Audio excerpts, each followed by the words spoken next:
Добрый день, уважаемые телезрители, уважаемые радиослушатели. Позвольте ознакомить вас со статистической информацией на 9 июля 2020 года по ситуации COVID-19 в Кыргызской республике. За последние сутки стационаров республики выписано 70% с ранее подтвержденным диагнозом COVID-19. Из них в Бишкеке 25, в Чуйской области 15, в городе Ош 7, в Орской области 3, в Джалабадской области 4, в Нарынской области 5, в Высокольской области 1, в Баткенской области 10. При выписке результата анализов на коронавирус у всех отрицательный. Всего за время эпидемиологического процесса выписано с выздоровлением по стране 3053 пациента. В стационарах республики зарегистрировано 4 случая смерти от коронавирусной инфекции. И от внебольничной пневмонии зарегистрировано 42 случая летальных исходов. На 9 июля 2020 года по республике зарегистрирован 361 новый подтвержденный случай COVID-19. Из них в городе Бишкек 150 случаев, в городе Ош 43 случая, в Чуйской области 59 случаев, в Высокольской области 17 случаев, в Орской области 28, в Нарынской области 18 и в Баткенской области 20 случаев. В Джалабадской области 25 и в Таласской области 1 случай. Все зарегистрированные 361 случаи – это местного характера. Всего в Кыргызстане зарегистрировано 8847 подтвержденных случаев инфицирования COVID-19. Из них в городе Бишкек 3767, в городе Ош 921, в Баткенской области 213, в Джалабадской области 526, в Высокольской области 275, в Нарынской области 604, в Орской области 614, в Чуйской области 1604, в Таласской области 83. И среди прибывших из города Соль-Илецк было зарегистрировано 119 случаев. Среди военнослужащих, курсантов из Российской Федерации 100 и среди прибывших граждан из Российской Федерации 21 случай. За сутки среди медицинских работников зарегистрировано 83 новых случая COVID-19. В городе Бишкек 20, в Чуйской области 5, в городе Ош 22, в Орской области 12, в Нарынской области 3, в Высокольской области 8, в Джалабадской области 8, в Баткенской области 5. Общее количество медицинских работников с диагнозом COVID-19 составляет 1370 случаев, из которых за сутки выписано из стационаров с выздоровлением 10 медицинских работников. Всего по республике выписано с выздоровлением 532 медицинских работника. Из всех зарегистрированных положительных случаев 4533 составляют женщины и 4314 – это мужчина. Среди новых случаев 199 – это женщины и 162 – это мужчины. Состояние госпитализированных с подтвержденным диагнозом COVID-19, которые находятся на лечении, это в тяжелом состоянии 90, из них в реанимационных отделениях 14, в состоянии средней тяжести 374, в удовлетворительном состоянии 146. Итого в стационарах на лечении находится 610 пациентов. Умерло в данных стационарах от COVID-19 116 пациентов. За последние сутки для подтверждения COVID-19 в лабораториях страны проведено 2600 исследований. В целом за сутки с внебольничной пневмонией в стационары страны и в организованные дополнительные стационары поступило в городе Бишкек 134 пациента. И на сегодня количество больных с внебольничной пневмонией составило 3829. Летальных исходов от внебольничной пневмонии сегодня 42 случая. В городе Бишкек 21 и в регионах страны 21 случай.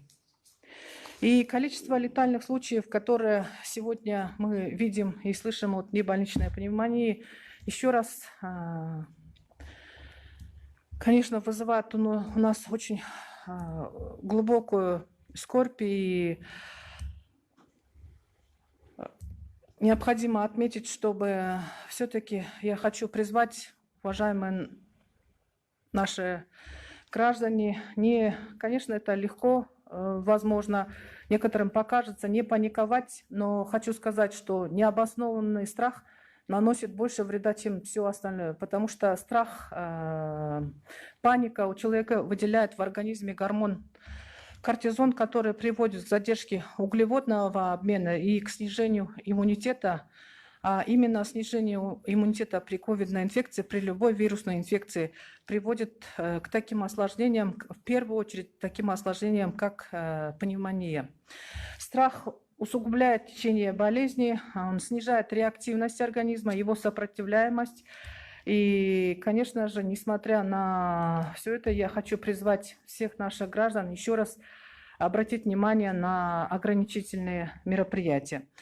Также хочу сказать, что если у вас появились какие-либо признаки недомогания, в первую очередь вы должны обратиться к своим специалистам, центрам семейной медицины по телефонам 118 для того, чтобы получить те алгоритмы лечения, которые пошагово закреплены в инструкциях, закрепленных Министерством, приказом Министерства здравоохранения, и которые доведены до всех сотрудников Центров семейной медицины.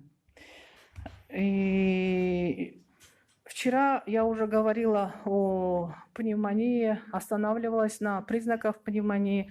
Еще дополнительно к этому хочу сказать, что при данной пневмонии, вообще в целом при пневмонии у человека теряется аппетит. Но, несмотря на это, надо не переставать пить жидкости. У пациентов с сердечно-сосудистыми заболеваниями до 2 литров, у остальных до 3 литров жидкости. Нельзя переставать кушать всем родственникам, всем своим родным. Рекомендуйте, пожалуйста, белково-витаминную диету. Да, надо исключить мучные изделия, макароны.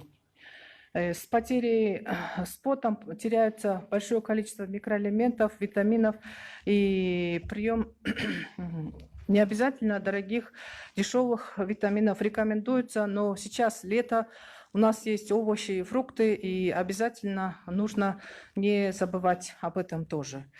И, конечно же, необходимо отметить о том, что в социальных сетях были обращения от медицинских работников, в частности, от врача городской клинической больницы номер 1 о неправильной госпитализации, о том, что есть нарушения со стороны руководства городской клинической больницы номер 1 города Бишкек, и в связи с этим создана независимая комиссия по расследованию данного случая, которая проводит свою работу. И сегодня на республиканском штабе со стороны премьер-министра Кыргызской республике дано задание о том, чтобы эта комиссия завтра уже бы завершила свою работу для подведения итогов. И везде отмечается в средствах массовой информации и от медицинских работников факты нехватки медицинских работников. Да, эта проблема есть, и поэтому вчера также Министерством здравоохранения издан приказ об отзыве всех медицинских работников, которые находятся в трудовых отпусках, в отпусках без сохранения заработной платы.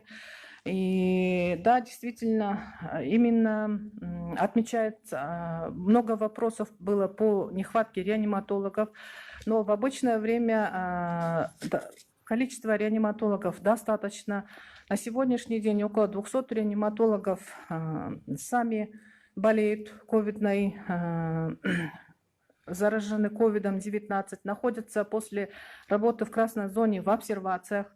И также, кроме этого, как мы вчера отмечали, с регионов были мобилизованы медицинские работники.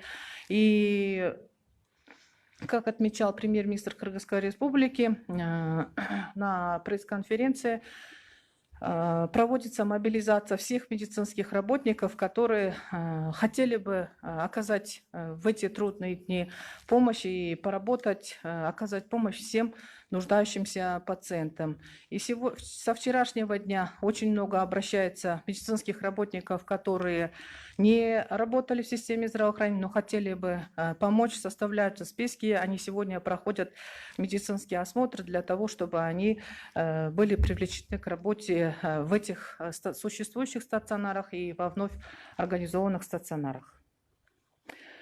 Также необходимо отметить, в социальных сетях очень много было информации, что многие организованные стационары, существующие стационары отказывают в госпитализации пациентам, закрывают двери перед пациентами. И вчера в Министерстве здравоохранения вице-премьер-министром по социальным вопросам Исмаиловой Аида Джикшинбаевной было проведено совещание с руководителем всех этих существующих стационаров.